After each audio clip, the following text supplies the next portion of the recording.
जी सुनते हो, मेरा कुछ खट्टा मीठा खाने का मन हो रहा है। जाकर बाहर से कुछ लेकर आओ। सुरीली कौवी पेट से थी, इसलिए लालू की माँ सुरीली का ख्याल रखने के लिए उनके घर आई थी। अरे रे रे रे, इतनी ठंड है कि बाहर निकलूं तो जम जाऊं और घर में गरीबी जम रखी है।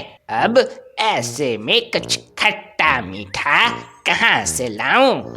अगर तुम मेरा और मेरे होने वाले बच्चे का खर्चा नहीं संभाल पा रहे तो बोल दो, मैं मायके चली जाऊंगी। आप देखते रहना। मैं मायके चली जाऊंगी, तू देखते रहियो। मैडम के नखड़े तो देखो। सुन बेटा, जाने दे इसे इसकी माई के।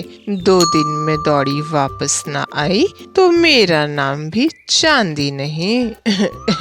मैं दूसरे जंगल काम ढूंढने जा रहा हूँ। न्यू ईयर से पहले लौटने की कोशिश करूँगा।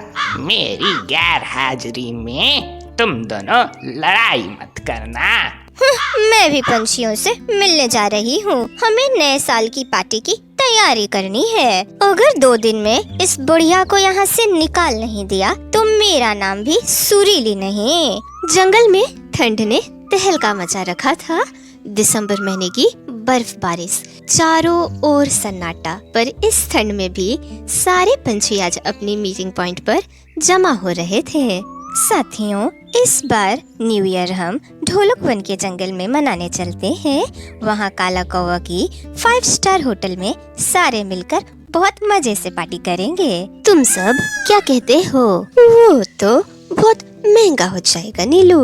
साथियों, नए साल के मौके पे काले के होटल में 20% की छूट होती है। हमारे बजट में हो जाएगा।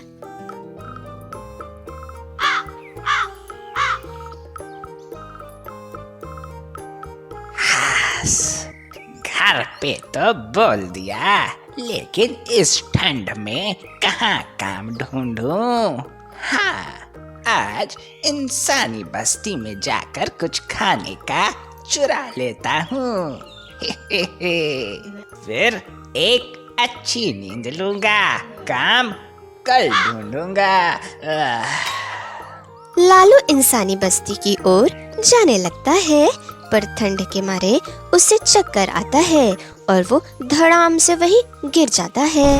अरे टुन्नू के पापा, वहाँ देखो, एक कौवा अचानक से यहाँ गिर गया। बेचारा कहीं मर तो नहीं गया। दोनों इंसानी पति पत्नी लालू कौवे को पास से देखते हैं। उसकी सांसें चल रही थी। इसे तो काफी चोट लग गई है, पर ये जिंदा है भाग्यवान। हमें इसे बैंडेज लगाना पड़ेगा। दोनों मिलकर लालू के घाव पर पट्टी बांध देते हैं और थोड़ी देर में लालू को होश भी आ जाता है। दोनों उसे अपनी दुकान से ब्रेड खिलाते हैं। लालू बुरी तरह से जख्मी था। वो थोड़ा ब्रेड ही खाता है।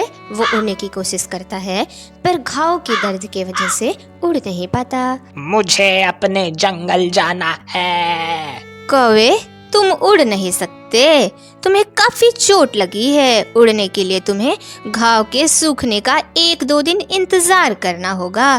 तब तक तुम हमारे साथ रह सकते हो, फिर उड़ जाना। हाँ, ये इस नए साल में क्या हो गया? ये मेरे बुरे सोचने का फल है। हे भगवान, मुझे माफ कर दो।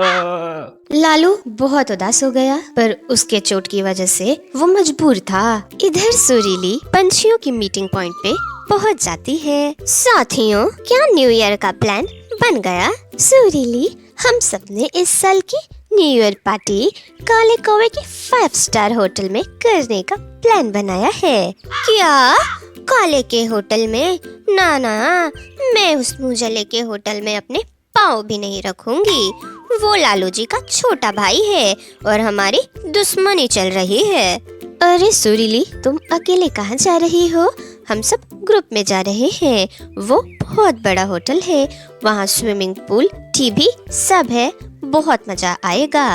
और तुम माँ भी बनने वाली हो। ज्यादा दूर उड़ नहीं सकती।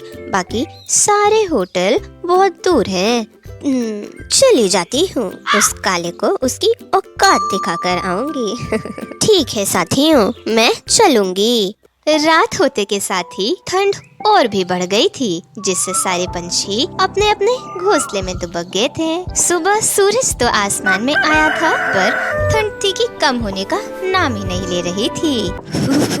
हमें पार्टी के लिए सामान लेने बाजार जाना है, पर बाहर कितनी ठंड पड़ रही है। हाँ नीलू, पर सारा सामान भी तो जुटाना है ना।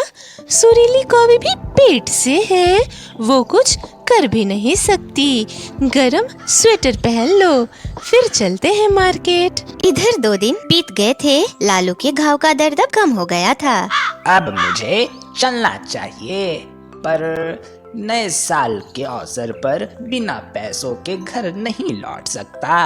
सभी पंछी पार्टी कर रहे होंगे। हाँ, अब बस एक आखिरी रास्ता बचा है, वहाँ जाता हूँ। ये सोचकर लालू जंगल की ओर उड़ जाता है। एक दिन बीत जाता है। अब इंतजार खत्म हो चुका था। आज 31 दिसंबर थी। आज की रात सभी कालू के 5 स्टार होटल में पार्टी करने वाले थे और सभी अपने अपने घरों में रेडी हो रहे थे। आज तो कालू का 5 स्टार होटल तारों सा चमक रहा था। हर तरफ रोशनी जगमगा रही थी। ओए डमरू वनवासियों, आओ आओ। कालू के 5 स्टार होटल में आपका स्वागत है। सारे पंछी होटल के अंदर जाते हैं। वहाँ की शानदार तैयारी देखकर सबकी आंखें खुली की खुली रह जाती है। तुम सब गाना और डांस एंजॉय करो, फिर मैं तुम सब के लिए खाना भिजवाता हूँ। अभी मैं सबसे महंगा खाना ऑर्डर करूंगी, फिर इस काले को समझ में आएगा कि मैं भी गरीब नहीं हूँ। सारे मिलकर डांस करते हैं और उत्साह के साथ नए साल का स्वागत करते हैं। कुछ देर बीत जाने के बाद सारे पंछी अब खाने का इंतजार कर रहे थे। मैंने पहले ही बोला था कि यहाँ नहीं जाएंगे। खाना लाने में कितना टाइम लगा रहे हैं ये लोग। सुरीली की बात अभी खत्म भी नहीं हुई थी कि सामने से खाने का टेबल लेकर लालू कौवा आता है। सभी की आंखें फटी की फटी रह जाती है। लालू जी, आप यहाँ? हे भगवान, आप तो नौकरी ढूंढने गए थे, फिर यहाँ खाना परोस क्यों रहे हो? लालू उन्हें अपनी सारी दर्द भरी कहानी सुनाता है। सुरीली, ये तो काले था जिसने मुझे इस स्थिति में भी नौकरी पे रख लिया, वरना ऐसी हालत में पूरे जंगल में मुझे कोई भी काम नहीं देगा। सुरीली का काले को लेके गलत फहमी का गुब्बारा फूट जाता है। उसकी आंखों में आंसू छलक आते हैं। काले जी, माँ जी, मुझे माफ कर दीजिए, मैंने आप लोगों को बहुत गलत समझा। सभी मिलजुल कर खाना खाते हैं और नए साल के साथ पुराने रिश्तों में मिठास घोलते हैं। और ऐसे ही मजेदार वीडियो के लिए हमारे चैनल को सब्सक्राइब करें और हमारे वीडियो को लाइक एंड शेयर करें और कमेंट में जरूर बताएं कि आपको इस कहानी से क्या सीख मिली।